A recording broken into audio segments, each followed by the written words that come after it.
Hello दोस्तों, क्या हाल चाल है। तो आपका एसएससी सिलेक्शन पोस्ट फेज 9 की जो लास्ट डेट थी स्क्रूटिनी के लिए डॉक्यूमेंट्स भेजने की, वो थी जुलाई 22। तो आई होप आप सबने अपने डॉक्यूमेंट्स हैं वो भेज दिए होंगे। बहुत सारे डाउट्स भी आए बच्चों के पिछली वीडियोस पे, तो मैंने उस पर आंसर भी किया। बट अब स्क्रूटिनी के हमने डॉक्यूमेंट्स तो भेज दिए, तो अब आगे क्या क्या चीज़ें होंगी, ठीक है। तो एक बार आगे की प्रोसेस, कितने टाइम में वो प्रोसेसेस होंगी, कब कब रिजल्ट आएंगे स्क्रूटिनी के, डीवी, ये सब कब होगा, ये हम इस वीडियो में जानने वाले हैं। इसके अलावा एक डॉक्यूमेंट वेरिफिकेशन पे खुशखबरी है, उसके अलावा कट ऑफ्स क्या रहती हैं, ये सब चीजें हम इस वीडियो में डिस्कस करने वाले हैं regarding SSC selection post phase 9। तो सबसे पहले जान लेते हैं प्रोसेस।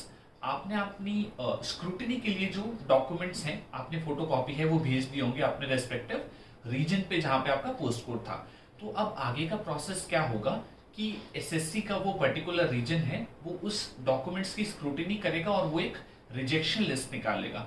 रिजेक्शन लिस्ट निकालने का मतलब है कि वो आपको बता देंगे कि आप में से इन इन लोगों की जो डॉक्यूमेंट्स हैं वो सही नहीं है, ये इसमें कमी है, और अगर आप ओरिजिनल डॉक्यूमेंट या फिर जो चीज सही है वो एक हफ्ते के अंदर अगले दे देते हैं तो आपका कैंडिडेचर कंसिडर करेंगे, नहीं तो आपका कैंडिडेचर ड्रॉप हो जाएगा, आप आगे एसएससी सिलेक्शन पोस्ट फेज 9 में भागीदार नहीं होंगे, ठीक है। तो इसका ये मतलब है कि स्क्रूटिनी में पहले आएगी रिजेक्शन लिस्ट। आपको एक हफ्ते का टाइम मिलेगा अराउंड, जिसमें आपको अपनी ओरिजिनल डॉक्यूमेंट उनको पहुंचा देंगे। अगर आपके पास है जिसमें दिक्कत है, आप वो डॉक्यूमेंट उनको दिखा दो तो वो आगे आपको कंसिडर कर लेंगे फॉर आगे की प्रोसेस, ठीक है। अब जो बच्चे यहाँ पे सिलेक्ट हो गए स्क्रूटिनी के बाद, ठीक है, तो उनकी फिर रिजेक्शन लिस्ट के बाद आएगी एक ओके लिस्ट। ओके लिस्ट मतलब ये सारे बच्चे स्क्रूटिनी में ठीक पाए गए हैं और इनको एसएससी आगे की प्रक्रिया के लिए कंसिडर कर रहा है, ठीक है। तो उसके बाद एक बार आपकी ओके लिस्ट आ जाए, फिर एसएससी एक डॉक्यूमेंट वेरिफिकेशन का नोटिस निकालेगा। उसमें आपका कॉल लेटर होगा, डिफरेंट चीजें होंगी कि कैसे कैसे आपको कब आना है, क्या आपका शेड्यूल होगा, आपको बोर्ड कौन सा होगा डीवी का, आपका बैच कौन सा होगा, किस टाइम की आपकी रिपोर्टिंग है, क्या क्या आपको डॉक्यूमेंट्स लाने हैं, उसका अलग से एक नोटिस निकालेगा एसएससी। और फिर आपकी डॉक्यूमेंट वेरिफिकेशन होगी, ठीक है। एक बार आपकी डॉक्यूमेंट वेरिफिकेशन हो जाती है फिर कुछ भी नहीं रहता। That was the second last step in the process. आपका जो लास्ट स्टेप है वो रह जाता है फाइनल लिस्ट। फाइनल लिस्ट आने के बाद अगर आपका वहां हो जाता है तो यानी आप सिलेक्टेड हो, फिर कंसर्न डिपार्टमेंट आगे की प्रोसेस पूरी करेगा। जो भी आपके डॉक्यूमेंट्स चाहिए हो, ज्वाइनिंग वाइनिंग एक्सेट्रा जो भी होगा, एसएससी सिर्फ डोजियर उनको भेज देगा उस पर्टिकुलर डिपार्टमेंट को। तो अच्छा, अब टाइमलाइंस क्या रहती हैं। तो देखो यार, एक चीज है कि एसएससी सबको पता है कि स्लो सिलेक्शन कमीशन भी इसको कह देते हैं, ठीक है, स्टाफ सिलेक्शन कमीशन की बजाय। तो काफी स्लो प्रोसेस है, सिलेक्शन पोस्ट की प्रोसेस काफी स्लो है, क्योंकि यहाँ पे दो एक ही टायर है, बट प्रोसेस काफी स्लो है सही में। लाइक मैंने नवंबर 2020 में सिलेक्शन पोस्ट विजिट दिया था, मेरे मार्क्स थे 164.5, मैं NW11720 असिस्टेंट कम्युनिकेशन ऑफिसर में सिलेक्ट भी हुआ। बट नवंबर 2020 में एग्जाम देने के बाद जो इसका रिजल्ट है वो आया अप्रैल 2021 में। उसके बाद 3-4 महीने इन्होंने, कोविड उस टाइम चल रहा था, तो इन्होंने जो स्क्रूटिनी है उसकी डेट बढ़ती रही। आई थिंक वो जुलाई अगस्त तक स्क्रूटिनी की डेट बढ़ती रही। जुलाई अगस्त तक जाने के बाद काफी टाइम बाद इनकी रिजेक्शन लिस्ट आई, ओके लिस्ट आई। उसके बाद इन्होंने जो डीवी कराया है वो भी कब कराया है, हमारा जून में, जून 2022 में जाके इन्होंने डीवी कराया है। अप्रैल 2021 में रिजल्ट स्क्रूटिनी लाइक रिजल्ट आ चुका था और स्क्रूटिनी के लिए चीजें जा चुकी थी जुलाई अगस्त तक, ठीक है। लेकिन अब जाके आप कह लो कि जून 2022 में इन्होंने हमारा डीवी करवाया है, ठीक है। और अब फाइनल रिजल्ट का बोलूं तो उसका भी ज्यादा आता पता नहीं है। आई थिंक 3-4 महीने और एटलीस्ट लग सकते हैं, नवंबर दिसंबर तक उम्मीद है कि ये रिजल्ट सिलेक्शन पोस्ट फेज 8 का, जिस पोस्ट के लिए मैंने अप्लाई किया था, उसका रिजल्ट आ जाना चाहिए, ठीक है। तो ऐसा है कि अराउंड ऑल इन ऑल अगर मैं आपको टोटल सीन बता दूं क्या है, तो जब आपने एग्जाम दिया है उससे अराउंड ये 2 साल ले लेते हैं। नवंबर 2022 में मुझे एग्जैक्टली 2 साल हो जाएंगे सिलेक्शन पोस्ट फेज 8 का एग्जाम दिए। तो इन्होंने एग्जाम देने की डेट से लेके 2 साल ले लिए पूरा प्रोसीजर अबाउट खत्म करने में। अच्छा, एक अच्छी खबर आपके लिए तो ये है कि क्योंकि नरेंद्र मोदी लाइक उन्होंने प्रॉमिस किया है कि 10 लाख जॉब हम देंगे 1.5 साल में, तो एसएससी को जल्दी चीजें करनी पड़ रही हैं, ठीक है। तो इसलिए ऐसा हो सकता है कि मे बी आपकी प्रोसेस थोड़ी जल्दी हो जाए, मे बी 2 साल नहीं 1-1.5 साल के अंदर खत्म हो जाए, क्योंकि लिटरली ऐसा कुछ है नहीं सिलेक्शन पोस्ट की प्रोसेस में। एक ही तो टायर है, बाकी तो आपका स्क्रूटिनी और डीवी होता है।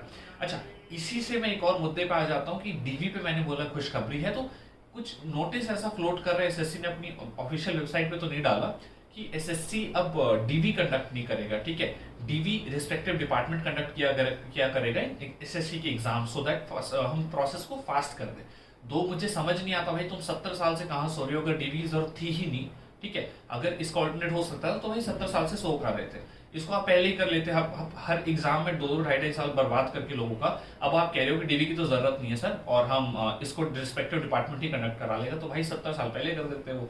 70-75 साल बाद अब क्योंकि 10 लाख नौकरियां भरनी है 1.5 साल में, तो अब इनको याद आ रहा है कि भाई डीवी की तो जरूरत ही नहीं है, ठीक है, उसको तो डिपार्टमेंट ही कंडक्ट करा लेगा। चलो एनीवेज, देर आए दुरुस्त आए, अगर अभी भी होता है तो ऐसी कोई दिक्कत नहीं है, अच्छी बात है। अगर आपका डीवी का प्रोसीजर नहीं होता, ऐसा मैं पक्का नहीं कह रहा कि नहीं होगा, नोटिस फ्लोट हुआ था, मे बी हो जाए, मे बी 1-2 साल 1-1.5 साल बाद से ये अप्लाई हो, तो उसमें आपका काफी टाइम, लाइक अराउंड आप कह लो 5-6 महीने आपके बच जाएंगे, ठीक है, अगर डीवी नहीं होता है, सीधा डिपार्टमेंट कराता है।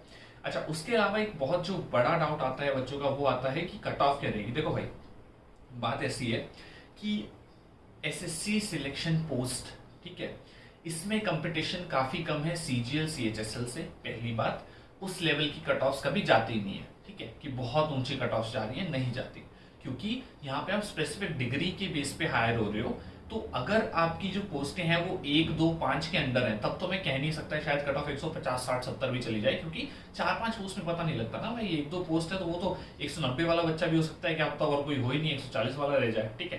तो बात ऐसी है कि आपकी जो कट ऑफ है, अगर वो 5-10 पोस्टें हैं मैक्स, तब तो वो कट ऑफ हाई जाने की उम्मीद है। अगर वो 20 प्लस, अगर मान लो आपकी वैकेंसी है 20-30 प्लस आपकी वैकेंसी है, तो यार आई थिंक 140, 130, 40, 45, 130, 140, 150 इस रेंज में आराम से सिलेक्शन होते हैं।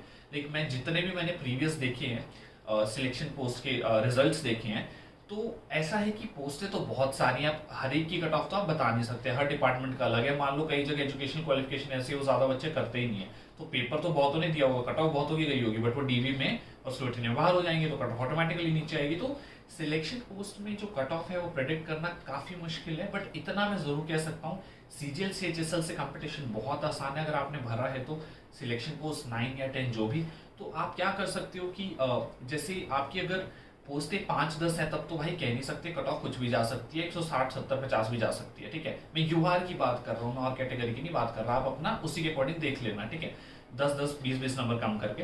बट यूआर की अगर मैं जैसे बात करूं, तो अगर आपकी कट ऑफ 5-10 वैकेंसी है तो 150-60 भी जा सकती है। हाँ, जहां पे 15-20 इनसे ज्यादा वैकेंसीज हो जाती हैं, सिलेक्शन पोस्ट में कंपटीशन कम है, 130, 40, 45 इसमें भी सिलेक्शन आसानी से होता है। अगर आप 150 के आसपास हो और आपकी पोस्टें डिसेंट हैं, तो आपकी 10-20 पोस्टें भी है तो भी आपके अच्छे सिलेक्शन के चांस हैं from the UR category, at least I am saying.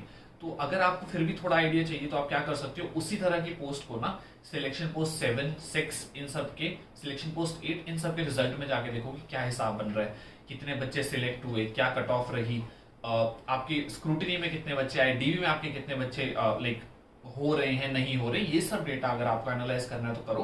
But मैं स्टिल कहूंगा ज्यादा टाइम वेस्ट मत करो डेटा पे भाई, जब रिजल्ट आएगा आएगा, अपने आगे की एग्जाम्स की तैयारी करो। फिर भी चलो आपकी क्वेरी थी, मुझे लगा कि मैं आंसर कर सकता हूं तो मैं कर दूं, बट बहुत ज्यादा दिमाग मत लगाओ, कट ऑफ कुछ भी जा सकती है, ठीक है।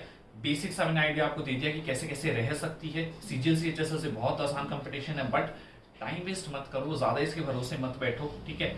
आगे के जो एग्जाम्स हैं उन पे तैयारी करो और अपना टाइम उसमें इन्वेस्ट करो, instead of wasting time on कि क्या कट ऑफ रहेगी। तो दोस्तों, यही थी अपडेट एसएससी सिलेक्शन पोस्ट के बारे में। आई होप आपको इस वीडियो से काफी सारे डाउट्स क्लियर हुए हों और आपकी क्वेरीज आंसर हुई हों। और भी कुछ क्वेरीज है, डाउट है तो आप कमेंट कर देना, नई वीडियो बना देंगे, कोई दिक्कत नहीं है। यही था इस वीडियो से, थैंक यू।